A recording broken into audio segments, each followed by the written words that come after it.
সকলে স্বাগতম জানাইছোঁ আৰু এয়া বেটা মুখ ফুলাই বহি আছে কাৰণ মানে গাড়ীত কিবা এটা হ'ল তাৰ মানে অশান্তি পালে। তাৰপিছতে আহি পাই প্ৰথমতে আমি ব্ৰেকফাষ্টটো কৰি লৈছোঁ, ঘৰৰ পৰা যি বস্তু আনিছোঁ খাই লৈছোঁ। আকৌ লাঞ্চ আমি 3টামান বজাত খাম।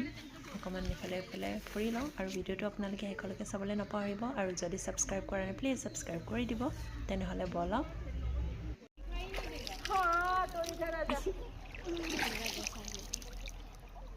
वीडियो करा।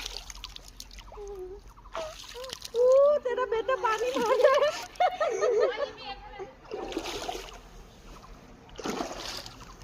कहाँ है उधर, क्या है? हाँ फोटो तो मारे ना अरे नहीं भैया नीचे आया फिर हम तो जूम करो, अल्प जूम करो। हाँ जूम, अभी चेहरा ठीक रखना। अच्छा ठीक है।